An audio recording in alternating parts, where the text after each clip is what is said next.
Welcome back. Hi, Doing guys. better. Too. Doing well. Yeah. Thank you so much. I really appreciate it. Yeah, it was pretty rough, but I'm okay now. Thank you. Good. Good. We're doing good. We're doing good, good. How are you guys been? How's been everything this past week? Anything anything new happen?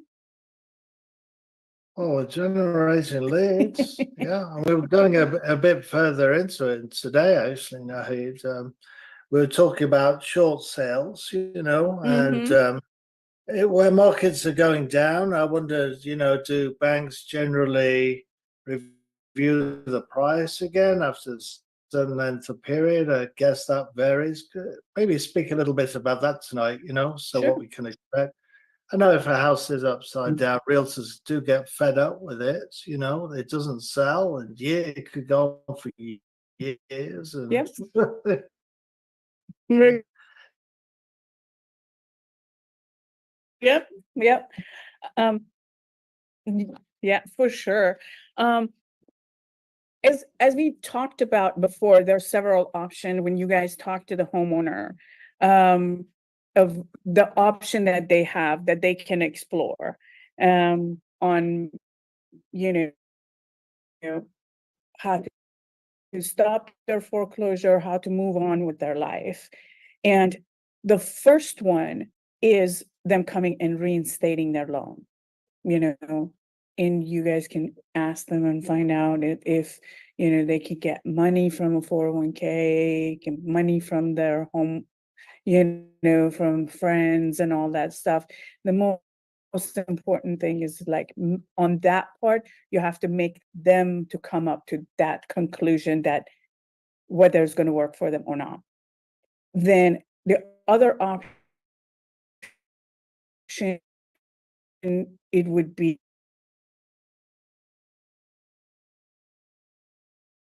the homeowner that every one of them wants to keep their home. And that also, the selling their home, also they have to come up on their own that is the only option that they have to sell it, because they can't reinstate the loan. We can ask them, have they talk, to the lender to see if the lender is going to give them an option. Have they tried to work it out with their lender, figure out what can they do? Can they do a partial claim, which is putting all their arrears in the back of the loan? Can they, change the rate? Can they pay more money if the lender changed the rate and increase their payment? And do they have the equity in the house or not? That's one of the biggest key factor to figure out. How long have they been living in the house? Do they have equity or they don't have equity? How much their arrears are and how much their balance is to pay off the loan. Years off. And like I have a homeowner that hasn't been paying their loan since 2018. Their arrears are like almost at 210,000. We already know that they're not going to be able to reinstate that for sure. But what is the market value of their home? So if the market value is 300,000 and the arrears are 200, they still have a balance of like, $200 to $300, that $200 to $300,000 that they have to pay their mortgage. That's their balance. That's not their past due. The past due and the balance gonna get combined together when they're going to modify the loan. So at the end, they end up owing more money to the lender than what they owed before. And this is what we You know. discussed today, you know, with COVID and what have you. It's going to be quite so Yes. common that, you know, these Yes. situations are going to be coming down the pike soon, you know. Yes, yes. With the at the COVID time, that was a common thing that the government to stop the payment, they call it a forbearance. That means it will stop the loan temporarily. And for the COVID, they had it anywhere from 6 months to a year, and they could renew it. And they still can do that. You know what I mean? Some of those people are still on forbearance.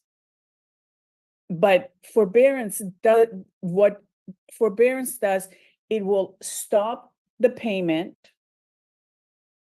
for whatever amount of time that the lender figure out, or the homeowner tells them, yeah, I need 3 months to, get my life together. So can you stop my payment for 3 months? Then after the 3 months, they either have to pay that whole 3 months at once, or the lender can either give them a partial claim, which put the loan in the back, or change the term. And if they can't do that, the other option, it would be to the sell, which they call that a short sell. No, well, we'll take it back. It depending again if they have an equity in the house, that goes to whether the house is going to be a short sell or going to have a regular sell because there's going to be an equity in the house. Does that make sense? So if they have an equity, like they owning the house for 18 years and they just, fall behind because they got sick or something like that, and they only have 100,000 to pay off, but the market value is 300,000 and they're only behind 50,000.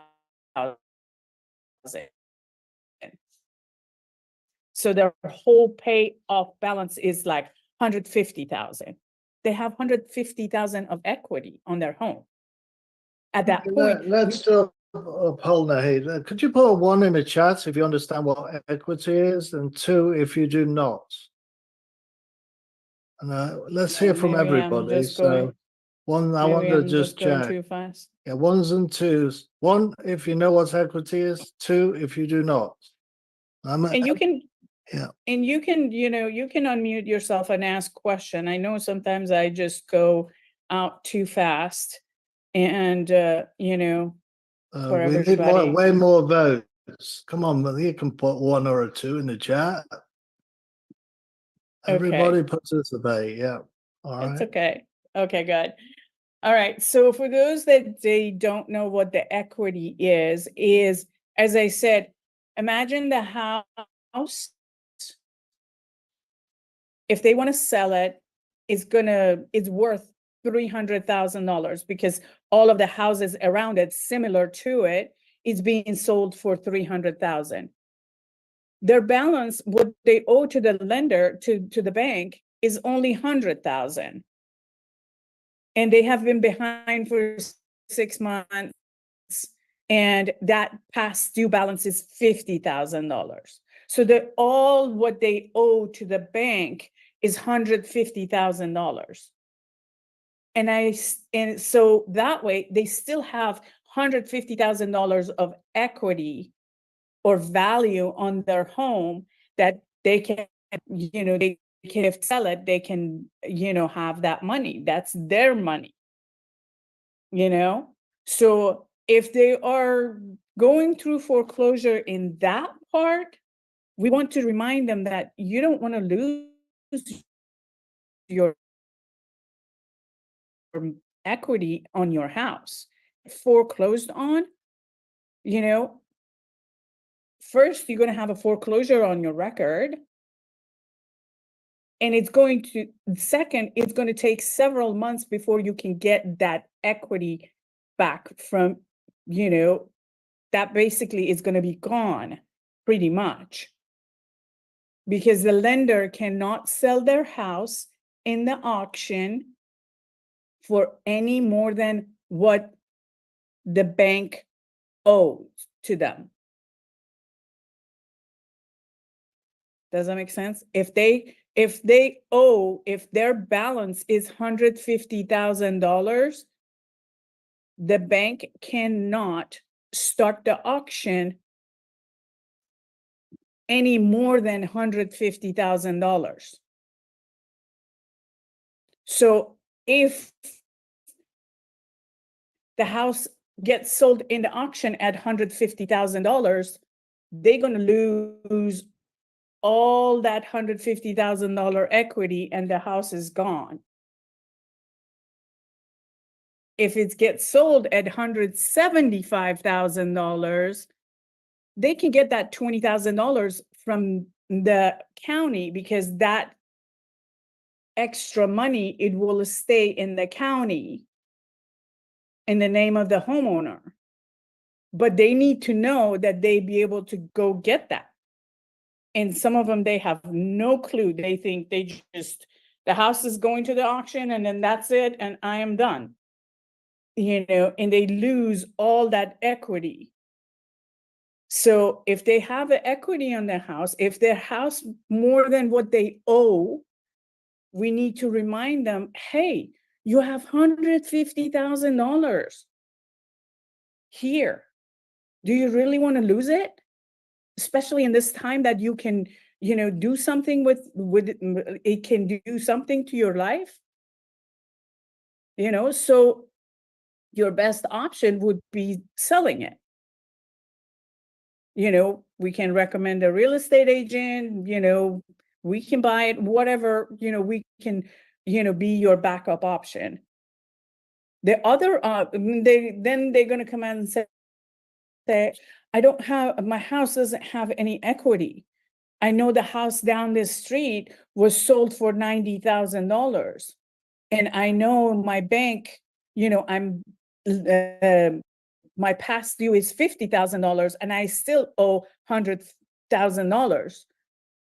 So, but the house next door that is exactly like mine was sold at $90,000. We can tell them, well, there's another option that lender can help out. They call it short sale, meaning the lender will forgive certain amount of your loan in order to sell the property and help you move on with your life. And that's what the short sale is. And with that, first you have to go through qualification of loan modification.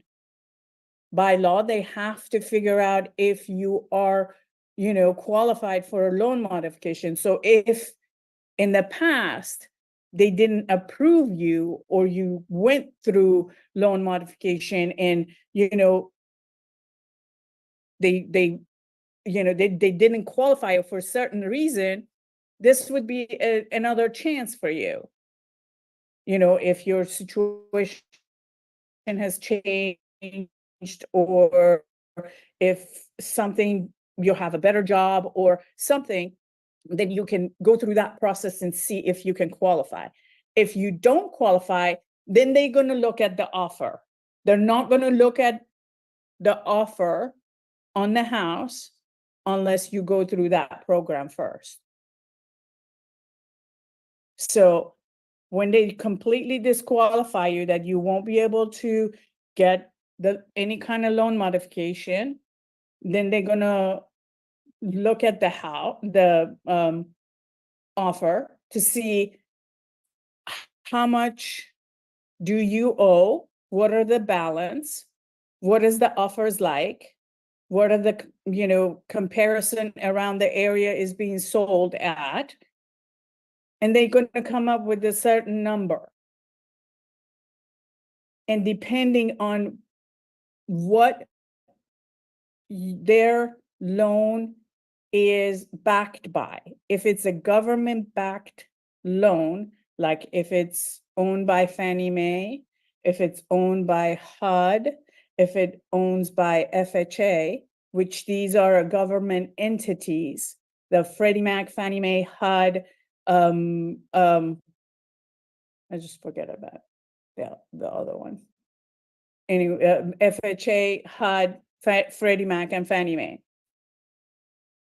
If it's not, if it's owned by one of these or insured by one of these, then they go through a certain process that they have to get approval from those entities, those companies, those government agencies.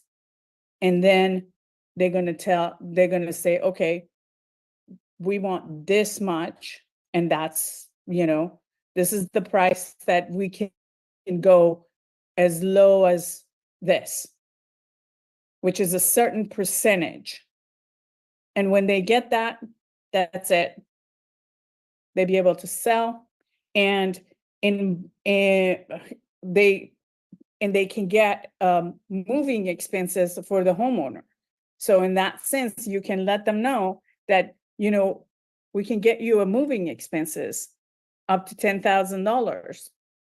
That is part of the expenses that the bank will pay for them to move out of the house.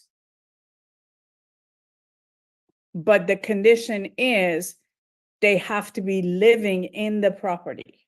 They have to be living in the house in order to get that money. Meaning, when they're living in the house, they're responsible to take care of the property and keep it in a good condition. And then they'd be able to get that money. So therefore, that's how the short sale works. Sometimes it's a lengthy process, sometimes it's not. I had one that I submitted a week ago, and they're already asking for, okay, we're missing this document, that document, and to move forward with the sale. There's one that I have that I sent it in November of 2022. And we're still having issues because the bank has their process. It's not, it's kind of like gone haywire with that. So, but again, all of these the homeowner needs to get qualified. The price need to get qualified in order to make them to have a short sale, making the lender paid less than what the loan is due. And that's what they call that short sale.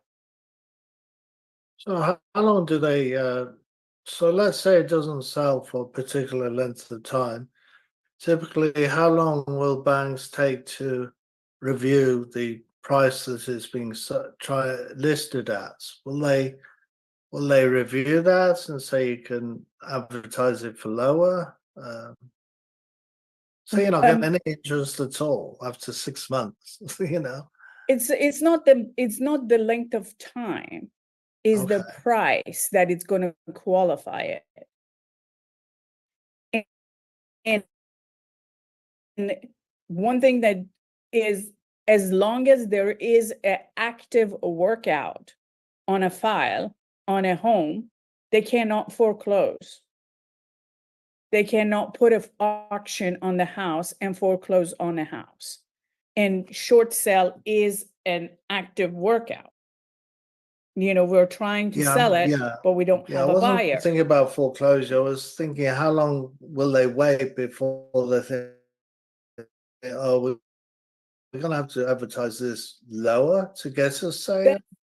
That's got to do with, that depends on the real estate agent.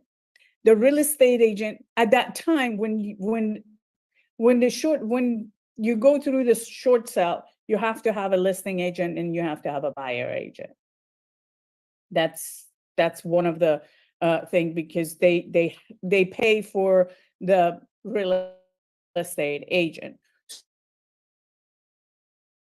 So they cut the real estate agent be their eyes and ears on how to deal as far as the negotiation, with the buyer, or the pricing and all of that stuff. Okay. The A lot of the real things, estate. yeah, a lot of the things I see is realtor. They have nobody's interested in the house, and the realtor's not doing much. Will the bank fire them and try another realtor if that happens after so long? I mean, they don't let it go on Sometimes, forever. if the real if the house is not going for sale, that means, like any other houses, the price is too high Right. for the That's what I'm market. saying. Yeah. So the real estate agent has to be on the communication with the lender that, hey, look, I've got these comps. These are the, similar properties that they were in, in the area that sold out. And it is, our property has a way higher price point. So we need to bring it down. And Okay. if that price point is not the price that the lender wants to do, Right. it's real estate agent duty to make them understand, hey, look at these things. The appraisal, like the one that I'm dealing right now, the house needed a roof repair, had a roof leak that made the ceilings collapse inside the house. So nobody wants to buy that, and they can't get a loan, like no conventional or FHA or any lender will lend anyone when there is this kind of house. Somebody Right.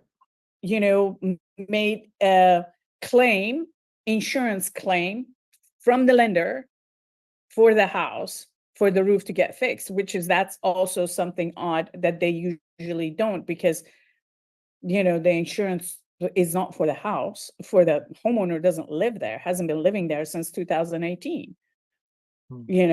So basically whatever money that they spend, it's going to go on a waste. It's going to accumulate, because it's like it's not for them. They're not keeping the house. Does that make sense?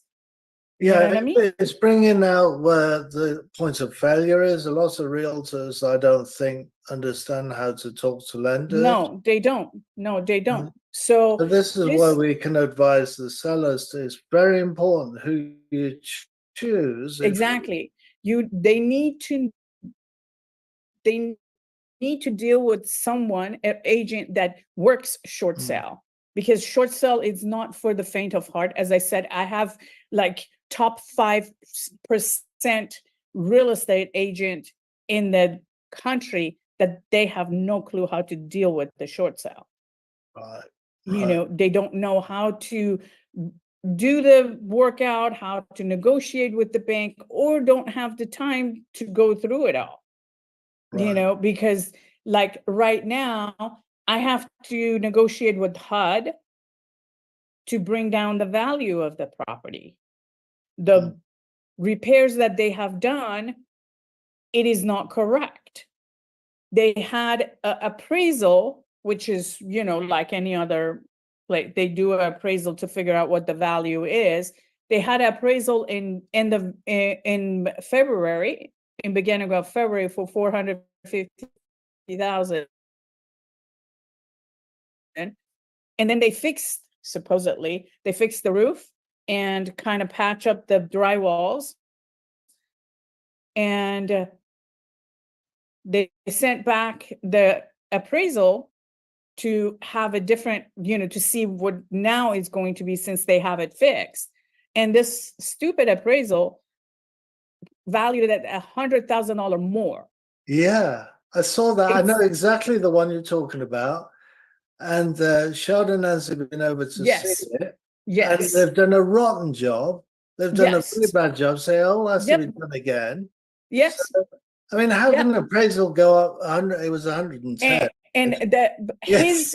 his point was, his things was that since the wall has been patched up and since the problem has been fixed, which is, he does what Not kind of a fixed well. fix it is. Yeah, what kind of a fix that is. The house now can be, it is lendable.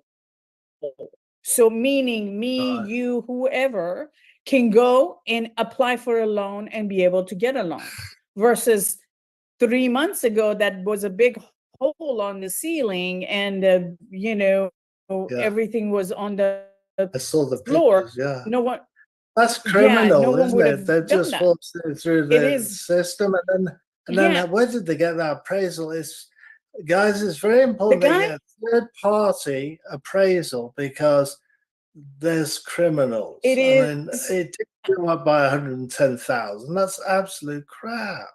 And one thing is, it is almost a dream job to be employee on this type or this kind for the bank. Mm. Why? Because you don't have no boss. Mm. The appraiser pretty much, I bet you, didn't even go back to the house for the second time, because the pictures was all the old pictures with the roof collapsing. Yeah. With the ceiling collapsing. And when I told him that, he was like, oh, I'm sorry, it was my mistake. I sent them the updated one because I put the wrong picture. Like, hello, Right. how could you like, not, you're doing a new appraisal on the same house that is supposedly been fixed, and you're using the old picture? I know that Like, confused where's, me. I thought yeah, this it's was like, 550 at all. yeah, when I looked at it, I was just like, nothing has been Right. fixed. This is kind of crazy. And then when I talked to him, he was just like, oh, I just downloaded the wrong picture. And I'm like, okay, either you must have been so drunk that you didn't see the difference, or you just didn't care.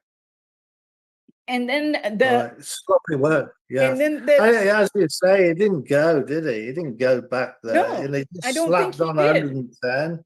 I Yeah, don't know why. Well, and that's wrong. yeah, they just pulled the comps and see, oh, okay, now the lender said, oh yeah, it's fixed, so I'm just going to go by that and adjust the price 100,000 higher, and then that would be it. So And it's then very important, isn't it, that we know how to comp ourselves and be able to see through this? Exactly. And then the other thing that the contractor, that's even worse. That's like really criminal. I know there was $27,000 in their surplus to be paid out for this job to get it fixed. A roof in that caliber probably going to cost about $17,000-$18,000 to just have a brand new roof. Right. Changing the floor upstairs and changing the sheetrocks, which has cost like $3-4 to buy a whole sheetrock, $5. They had another like almost $10K to spend to just change the carpet, take the sheetrock, paint it out, and fix it. But no, they didn't do any insulation as well. I bet they let wet insulation in the attic. I bet. Yeah, they left the mold. wet insulation. Yeah, they left the carpet. They didn't change some of the, like they only changed the ceiling. They didn't even paint. Nothing. So they basically put $27,000 in their pocket, and it took them 5 months to do it because they know there is nobody to come in, stand behind them, nobody come in and check. And the lender's like, well, they fixed it. I'm like, you don't understand. I got a quote for changing the whole house, the carpet, the paint, like all of that stuff for $40,000. This was a $27,000 payout. That could have pretty much fixed everything in the house. Yeah, do. But again, it's the real estate agent job to go back and contest all these value. And as I told the appraisal, I'm like, where did you come up with the 100K, increase? Just because they put patches on the roof and, change one sheetrock, that doesn't, increase the value at $100,000. Right. The subfloor on the second floor, it's caving in. The roof is caving in. The roof. And, there's no paint, no new paint, still water stain, there's still mold. Like, where'd you get your thing? Well, unless you bring me the itemized, itemized receipt of what the lender has, what the contractor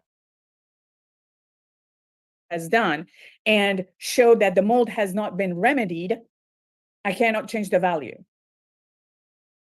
Which at that point, it's kind of like I have to call HUD and argue with HUD because I know the lender will not give me that, itemized receipt.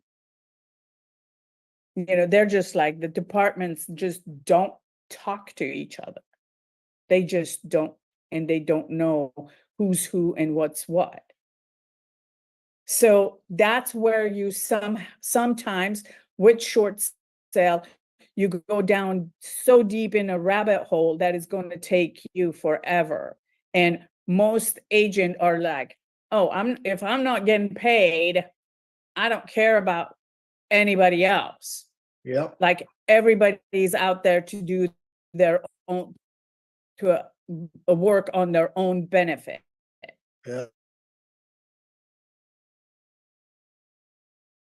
When it comes It's to the guess bank that they've and these even things. got it. They really do. It could be, Right, a year, exactly. last year. Yeah, Oh, exactly. yeah, God, I don't even remember having that. Yeah. Right. But you just have to be constantly in communication with the lender on these things. And so, but that is one of the options that the homeowner could have. And you can remind them, you can live in the house in this whole time and save. They can live in the house and take care of the house and save, and at the end get paid for their moving expenses. So that's what makes it a win-win for everyone. The lender will get the price they want, maybe not all of it, but they'll recover some money. The homeowner gets some money, and they have the foreclosure behind them, so that's what basically the short sell, that's how the short sell work. And if they can't do a short sell, like I had one in Riverside, California, that the house was like in stud, like it would just strip to the stud inside. And it was like, it was condemned by the city because the squatter been there, there's feces around it, and there's no plumbing or anything like that. It was boarded up and all of that stuff. Stupid appraisal, the market value around the area for that kind of house was $325,000. is the house at $275,000. And it's like, and the lender, have to have, by law, they have to have certain percentage of that. They can only go lower amount, certain percentage of that appraiser. Mhm. And it's like, I'm like, what did you appraise? The city has condemned this property. How do Yeah. you appraise it equal to what is out there around it?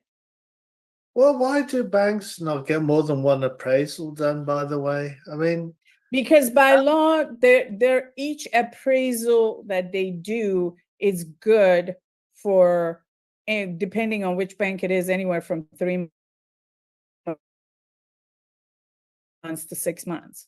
So, and they will not pay, but they're not legally allowed. You're not dealing with a regular lender. Everything, oh, we have a policy for that, and we have a policy for that, and we have a policy for that. So they can't, they don't have a wiggle room. They yeah, can't do like, we've just like had this. we've just had two examples of crooked appraisers. Maybe Yes. that opens the door if there's just one, as if there was two or three, or an Yep. independent third party. Yep. Where there's no interest, then maybe we get some realistic numbers. Yep. But you have to wait. And you have to wait till that appraisal get expired, and pray that this other appraiser is not going to do the same mistake. It's like, it's kind of like a double-sworded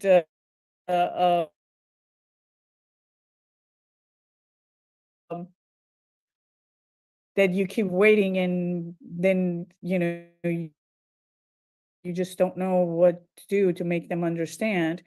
It's like, hey, this is not going to work. This is just not going to work. You guys have to figure out something. So yeah, it's kind of like a long process, and the crazy process. Allie, you have a question for me? Yes. I see your hands rise up. How are Yes. you, love? I'm doing good. I feel like you haven't been here in Good. like 2 weeks, but it's been like a week. So it's good to have Yeah. you back, and Thank you kind you. of breaking stuff down again. Yes. So I did want to do a call Uh-huh. calibration. Yeah. We actually ended up like finalizing a different script, and Okay. I would love to get your opinion on like the flow and Sure. what you think we could add. Okay. Perfect. All right. Hopefully he followed the script. Okay. So Linnell, that's on you.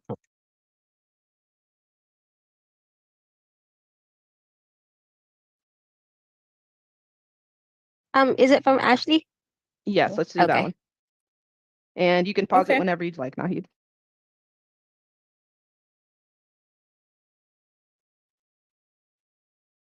Okay. I don't. Hello. Okay. Hello there, Janet. Speaking. Hi, my name's Ashley. I work with the Home Buyers Network. I was just calling about a property that you have. I was trying to see if you had managed to stop the foreclosure on a property that you've got on. Yeah, it's being stopped. They should have the paperwork today. It's going to be a modification. Wonderful. I'm actually a homeowner's advocate, and I wanted to see if you managed to save it. So you're doing a loan modification, and how sure are you that that's going to get approved? Just to check, just make sure. Well, they right, and I'm also going. Well, I have an attorney that's dealing with it, but I feel like every time it just brings more and more money that I got to shop pocket every time I try to get everybody involved, and it's nerve wracking. Okay. And Stop for a minute. Okay. When this happens, you should tell them that that it's not legal for them to get paid. For anyone doing a loan modification or helping the homeowner to go through a loan modification, it is not legal for them to get to charge the homeowner. They can charge after they got, they got the loan modification, but basically the homeowner has several options for free. First, talking to the lender, their own lender, talking to the estate. That is a free grant that they can get to pay all of their arrears. So I want you guys to give them to these, when you open the conversation, say, I wanted here to educate you about your options. And when he says that I'm doing a loan modification, oh, fantastic. Which one are you getting? What are you doing? Are you getting help from the states? Are you getting the grant from the state so your arrears can get paid off? Or your lender is giving you a loan modification?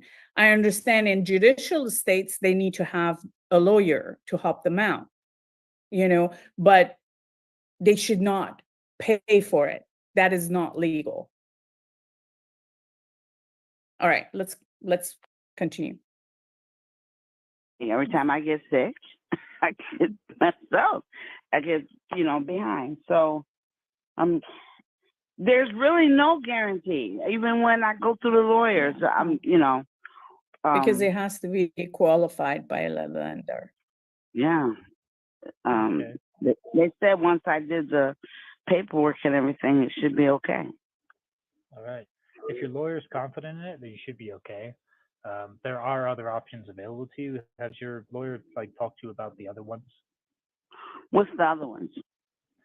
So, I mean, you've got your reinstatement, which is, your best option if you're able to actually, talk to your lender and pay back the money that's owed. That's obviously your best Yeah, option. but that amount is a lot more than what I have right now. In the future, I'll be able to pay back that money, because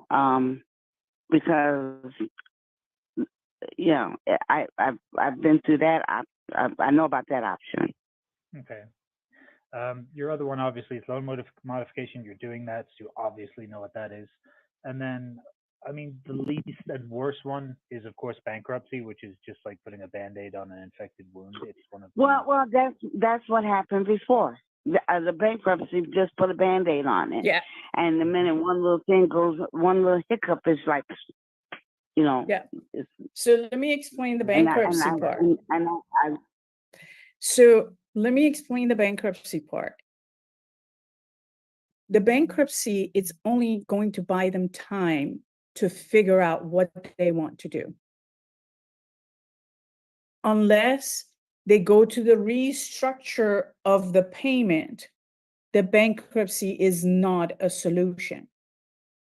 It is going to just complicate the situation more.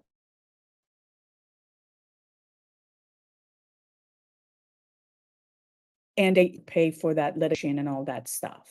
And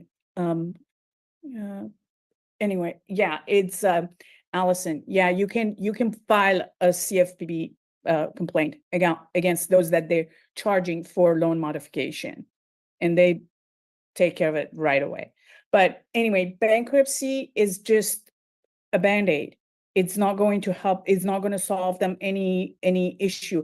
If they don't have work, if they're not bringing enough money to pay those, past due amount, bankruptcy is just for when, like, the auction is tomorrow, and we kind of see that they might be a solution that, like, I can't pay it now, but I can pay it in the future.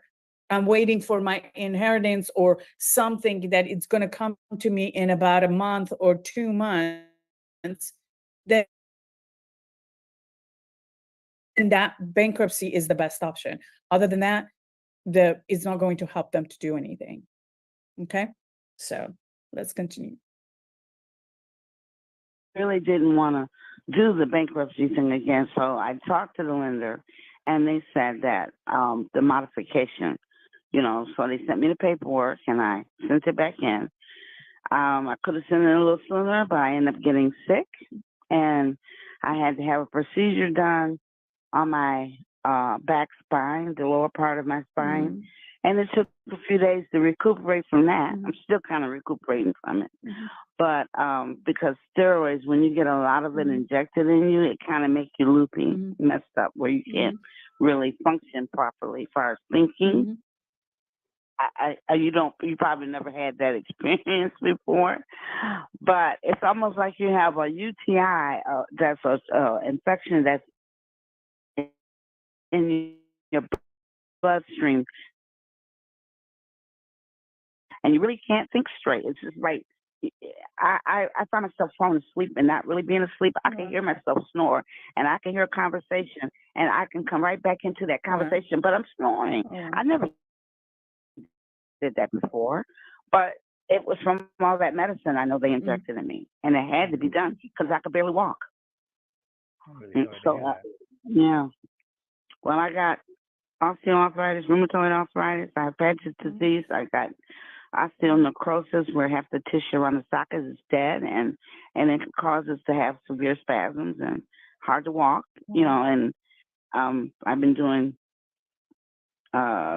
going to pain management since 2007. Wow. And trying to, you know, get this better. And really, when you have arthritis, it's not like you can have surgery. There's nothing they can do for it, except for, you know, medication. That's about it. So it sounds like you've ended up in this problem because of all of your illnesses. Yes, yes. Oh, that's how Paying out extra money. You know, it seems like every time you look around, something comes up, and you're shelling out way more than what you normally would be shelling out, and it puts you in a tailspin. And you know, but it was one of the things they wanted to do. I refused to do it because it was too much money. You know, it was the pain management doctors, and that's what caused it. I made I tried to rectify the situation by having my cousin move in. That's more income coming in to help offset if anything goes wrong, you know, like with the septic tank or whatever. Then at least I won't be struggling or get further behind. This is supposed to help me get be ahead, get ahead. Yeah, it usually does. It sounds like you definitely want to try and save the house and stay in it for sure, right? Yes, yes. That's why I had my cousin move in, you know, to offset some of the expenses. Yeah. Okay. Do you mind if I just stay in touch with you, maybe give you a call in a week and see how you're doing? I want to make sure that you manage to save the house. And if for any reason you're not able to, I can provide you with other options in the worst case scenario. Well, I mean, I even did a fill out paperwork for a map. It's supposed to be from COVID, from that the government put money aside for to help homeowners. Yep, that's definitely a really good system to help out. And that could actually help save you for sure if you're going to be able to get that. For those, Well, so that let's just stop it. For those who understand what she's talking about, and we talked about it, they call that hardest hit fund. That is the amount of money that government has paid to each state, certain amount to each state to help out homeowner to get out of the foreclosure. All the homeowner needs to do to just contact their state, apply for that. And if they will pay up to certain amount, they have a ceiling for their water bill, for electricity bill, for anything that they were made them behind and were behind on their mortgage to the lender, not to the homeowner. That's why the lenders love this strategy, because the government will pay like almost a year past due or 2 years past due, whatever it is, and a year forward, so that way homeowner can catch up. They just have to qualify for it and ask for it. And some of them don't even know that such a thing exists. What was the But name of it again? they call it hardest hit fund. Hardest Har- head? Hit, Okay. HIT, hardest hit fund is HAF. You know, you can Google it, hardest hit fund. You have all different, you know, you could see the list of all the different state with the amount that they have and the link straight to that state that they can go and apply. And they, when they call their lender to ask for uh, modification or with your state, that is one of the options. You can do that. You know, that is definitely, I will let them know that that is the best option if they can, because that is a grant. The state will lose that money if they don't use it. And it's our job to educate all homeowners to let them know that that fund, that grant is available for them to utilize. Otherwise, it's gonna go on. And some state has taken advantage of it and they're run out of money. And some, they haven't even tapped into it. You know, and it just depends on what, you know, which state it is. Like in the state of California, they pay up to $80,000 of the arrears. You know, in like I think it's in Texas is $50,000. I'm gonna put it on the chat. The name of it. And Mhm. while you're doing that, with this particular seller, she's in our May 7th bucket. So if she just submitted that loan modification, she can obviously the still banks, apply for it. okay, they're not entitled to look at it, but she can still apply. Entitled to look at what? What do you mean? If she should, so with the loan modification, I thought it was Mhm. supposed to be in 37 days before the auction. Her The- auction it- date is May 7th. Okay, yeah, they don't have, sometimes they won't do it.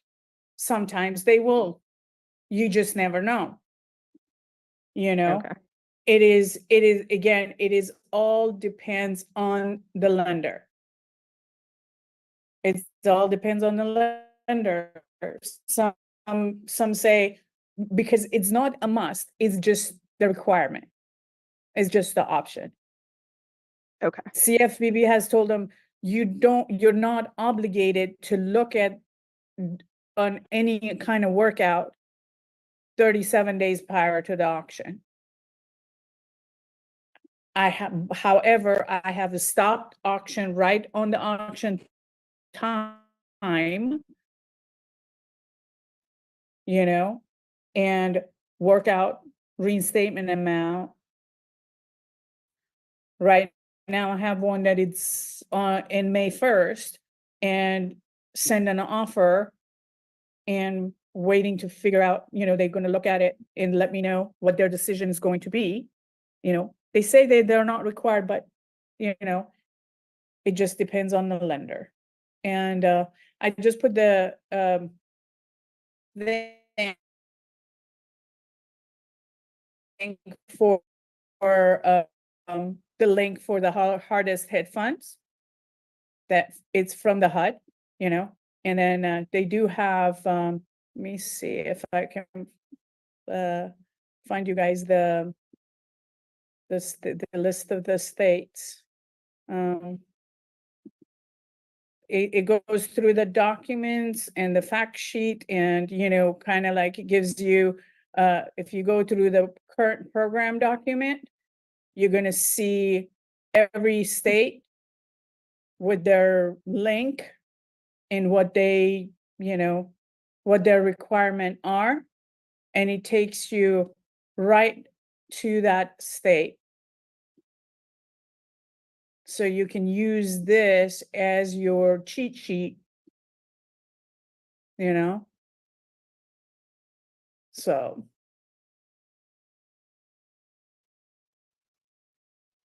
And you can see like it will give you like each county, each like all of that stuff. So that way you can speak on from the educated level with your homeowner and tell them what it is and what they can do and cannot do. And it's a grant, and it's their past due will be forgiven. They don't have to pay it back no more. It is gone, vanished, and they still be able to keep their home.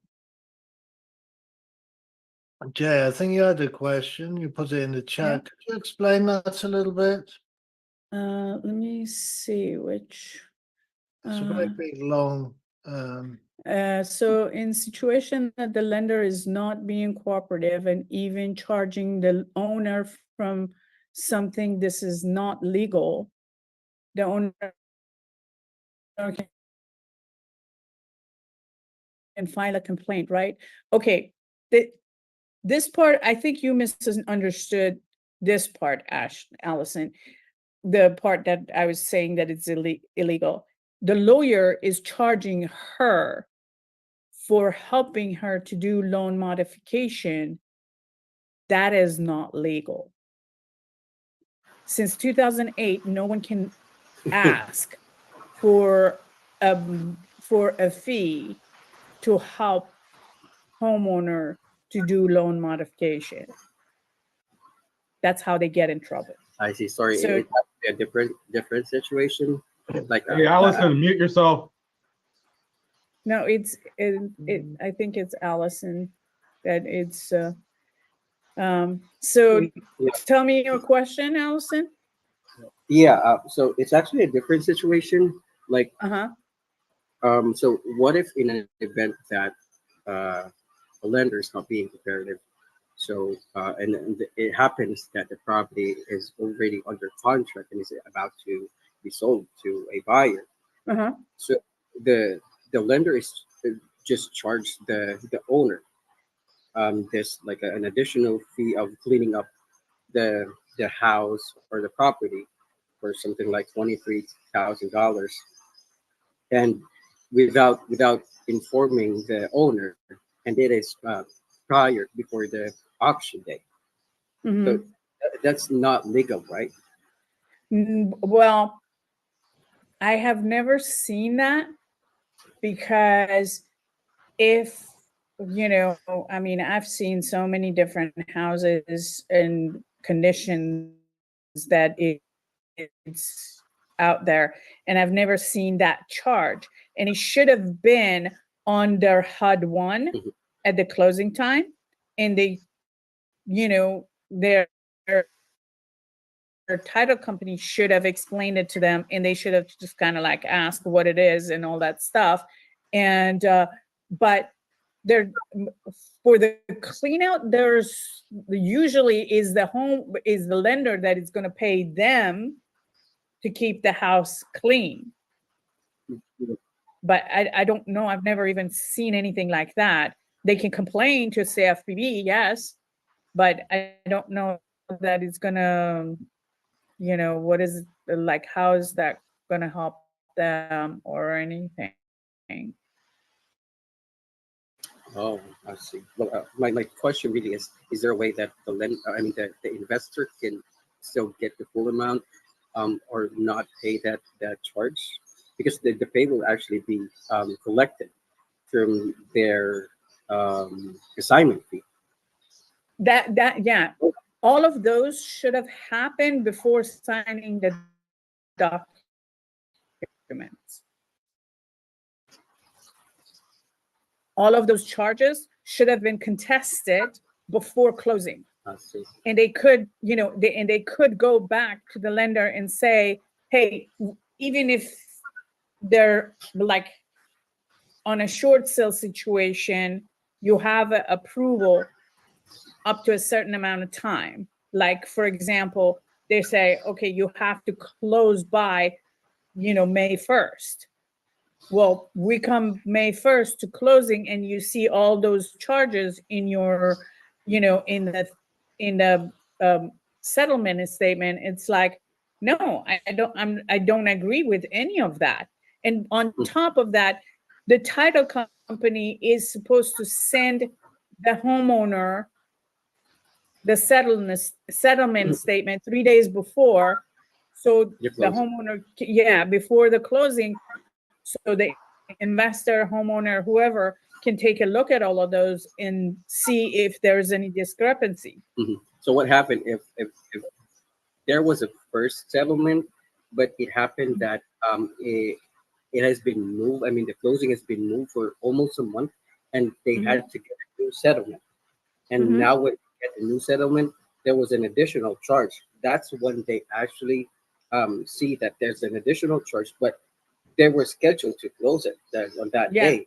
Well, I mean, there's a month of payment. You know what I mean? So that is the extra charge. It is not going to be like, is that just because the closing was a month before, that 1 month is not going to be free. There's still going to be it's going to be a new payoff amount. So that's where the extra charges is coming from. Oh. Does that make sense? The extra was not actually from the payoff. I mean, but actually from the cleaning that the lender did. I'm not sure why are they charging that? But they can't do it can't be a cleaning because they don't have the how. First of all, they don't. Okay, let's put it this way. I am loaning you to buy a car. Okay, so you bought a car, you're paying me payment.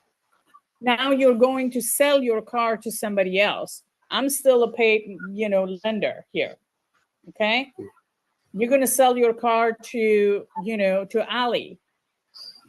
And when you guys doing your deal and closing, I cannot come and charge you or Ali because the car is not clean. Because I'm not even, doesn't make sense what I'm talking about? I'm not even dealing with the physical part of it. So there's some kind of there's something that is not correct in there that either the title company needs to go take a look at it. They need to contact the lender and kind of figure out what the hell is this for. Yeah, however, the lender is not aware that the property is being sold to someone else. It can be. It cannot be. It is impossible because they need to get a payoff from the lender. I need to know, you need to know how much money you owe me with the interest and all the fees before you can tell Ali that I'm going to sell my car for $5,000. What if there are like different interest rate or fees or taxes or something that is attached to your car that you haven't calculated?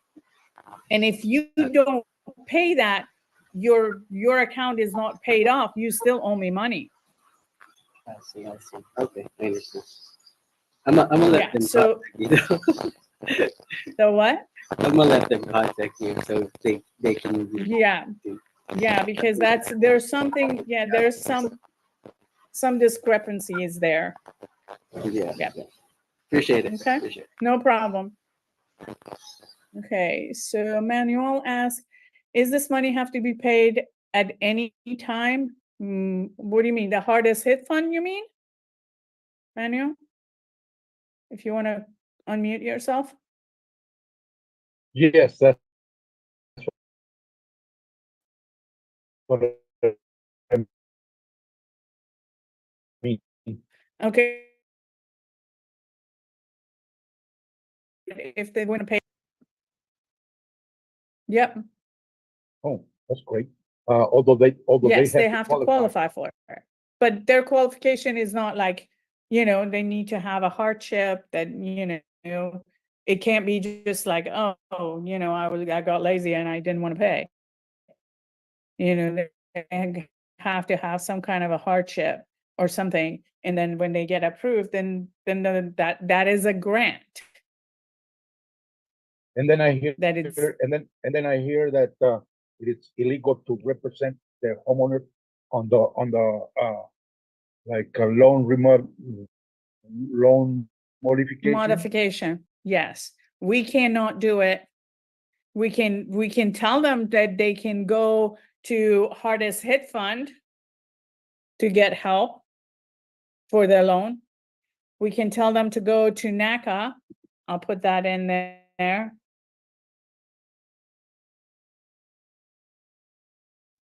And they act like a secretary. They act like a third party between homeowner and the lender. They have contract with the government that they can go through and help out, get their application, negotiate with with the lender, and help them out, walk them through step by step. And they do have sometimes big seminars that they like. I got my loan modification through them. They came into California in Angel Stadium. They had a huge, huge turnout. I volunteered for them, and at the end, I got my loan modification and sat in front of like a lot of people come and get their loan modification right there, and their lender is over there, and they can do that. And also another thing. Are they charged Go ahead. this? No, they charged? No, they're contracted by the government. So the government will pay them. What is the business of all these people that do the work at foreclosure? What do you mean? What is the Yeah, there's a lot of investors. There's a lot of investors buying foreclosure house from the homeowners. Yeah, they can buy the house from the homeowner, but they cannot help them go through their loan modification and charge for that service.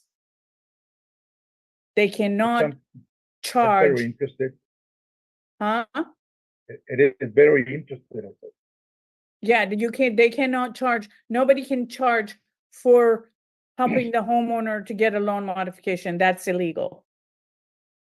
They cannot. It is, if you look through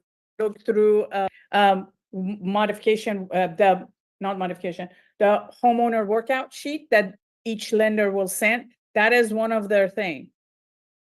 If anyone asking you for money to help you with the loan modification, it is illegal. Do not pay them. If they're telling you that pay me your house payment instead of paying your lender, that is illegal. They cannot do that.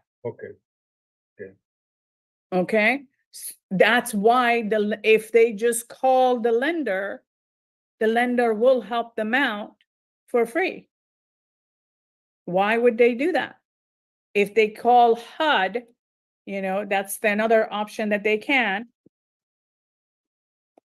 They will, same thing. It can help them to contact their lender if the lender is not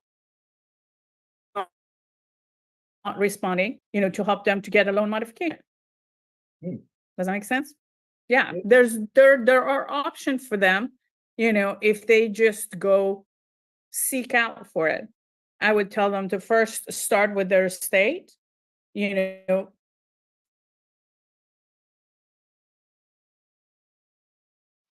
talk to their first and foremost, talk to their lender from the moment that this happened. And most lender will, like this one that has a auction in May 1st, we started like 3 weeks ago. Yeah, it's not 2 weeks ago.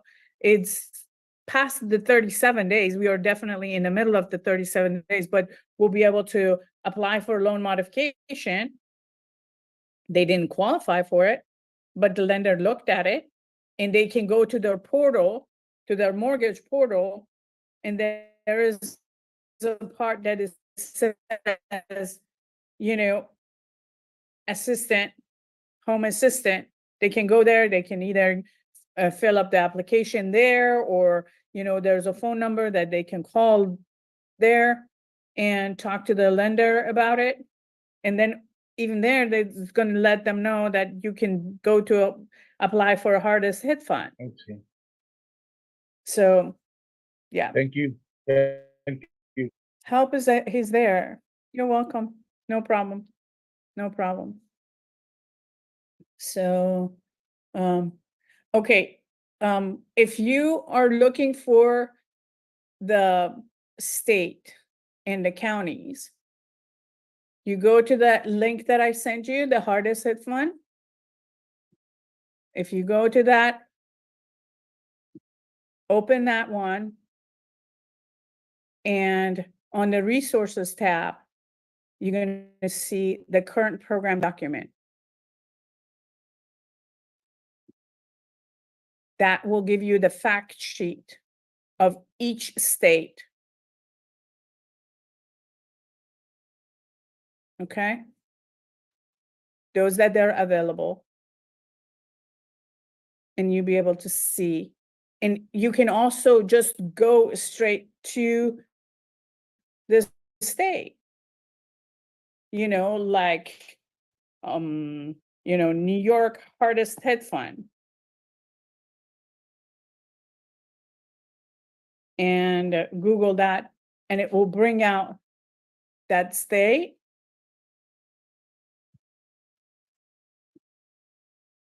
Let me share my screen, so that way you can see what I'm talking about.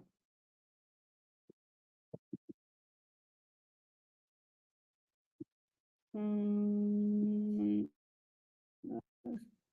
on, down. Go up. All right. Like, I Googled New York hardest hit fund. This was the US.gov, the link that I gave you guys. In the current, and you can go explore any of that. And then we go back here, you're gonna see, and you always want to go with what they call it, what site that has .gov or .org, not anything other than that, because those are scammers. You know, those are other investors or other people that they're trying to get them to buy. So this is buy their home. So these are, you know, award and funding, the opportunities. So that you can just, you know, walk them through all of this, you know, Could you give us and see which, NACA.com? the what? Yeah, you can go through that. That's also another option. No, you know. I was just wondering, because that one don't say gov. That was, I don't understand your question. NACA.com. Uh-huh. And you say don't go to any other, it says GOB. Yeah, but it's like this, NACA is different. NACA is the one that I was telling you guys about. It is contracted by the government. Okay. Okay, this is contracted by government. And they are the one that, you know, I got my loan modification from them. You know, Okay.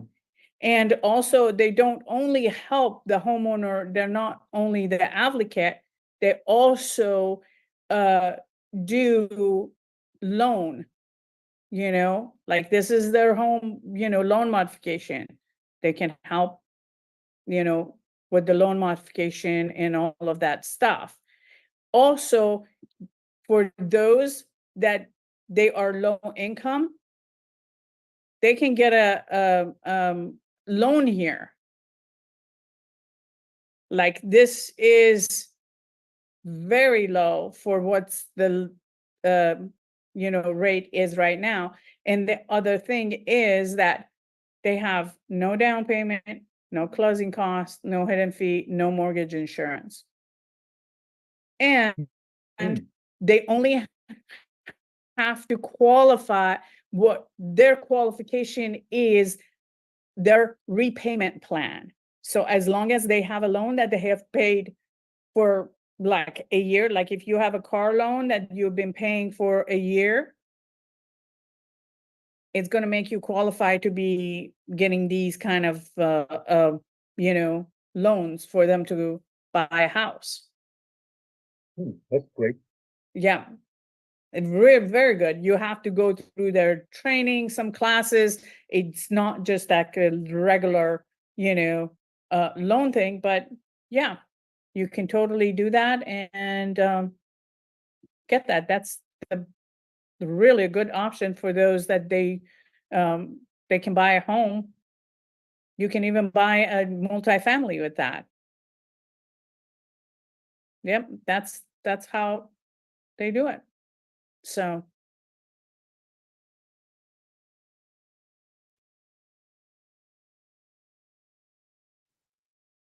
over tonight, but that's not surprising. problem. There's so much information, and yes, thank you for your So- massive contribution tonight. And no problem. I think many of us will have to listen to the recording again because there is such Yep. lots of information. That's always a good idea, and you can find it on Facebook and YouTube. So definitely review that. There is a lot to learn, a lot to take in, and thank you for keep coming back, problem. Nahid, Anytime. and what you've contributed here. It's absolutely outstanding. Thank you. And we look forward to you coming back next week, hopefully. Yeah. For sure. All right. You guys. All right, everybody. Good All night. right. Sleep well. And remember, step out of the boat. Be uncomfortable in your business tomorrow. All right. Yep. We'll see you soon. Thank you. Take care. Bye-bye. Bye.